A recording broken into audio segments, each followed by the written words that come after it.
totoo po ay nakulitan na po ako sa kanya.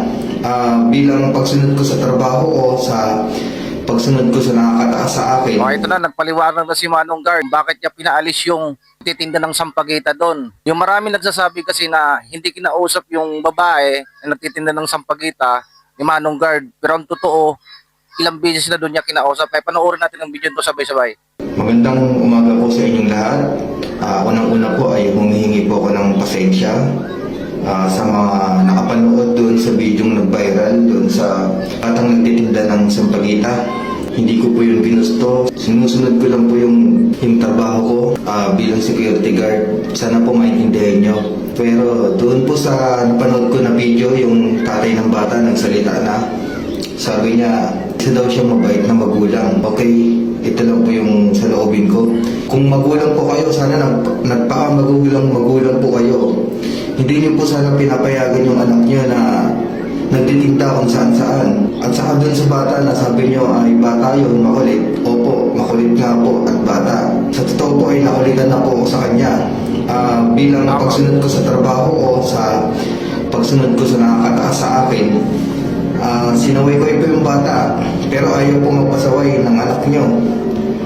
Hindi ko po talaga ginusto yung nangyari. Inuulit ko po. Doon po sa nagsasabi na wala daw akong awa. Ulit ko po, sumusunod lang po ako sa utos. Meron din pong naghihintay sa akin sa bahay. Yun nga po, sabi niya, mabait daw yun. Mapagmahal, tahimik. Magiging mabait po talaga yun, tahimik at mapagmahal kapag naubos yung pasensya ko. Pero hindi ko pa rin ginawa. Nagpasensya pa rin po ako sa bata. Yun nga lang po, makulit, ayaw pong magpasaway. Ayaw sumunod sa sinasabi ko na umalis na, ayaw po umalis. Tapos yung paghatak po ng sampagita nasira, tapos pinagampas po ko sa mukha. Sino po matutuwa sa ganun? Kami po bilang security, sumusunod lang po kami sa utos. Kasi ayun po trabaho namin, doon po kami sinusweldo.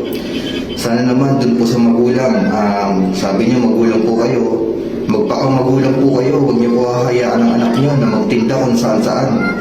At saka sabi nila, yung iba daw yan, nagsusuot lang ng pang-uniform para lang kunyari nag-aaral. Pero hindi naman. Ganyan po yung nangyayari dyan sa harapan ng establishment na binabantayan ko. Yun, may natutunan po ako dun sa araw na yun. Sana pa may tutunan din kayo, mga magulang. Kayong mga magulang, magpakamagulang po kayo. Kasi hindi lahat ng bata ay hindi papatulan. Kapag yan pinatulan, sasabihin nyo mabait, tahimik at masayahin. Yun lamang po, inuulit ko, pasensya po sa lahat ng mga nakapanood ng video.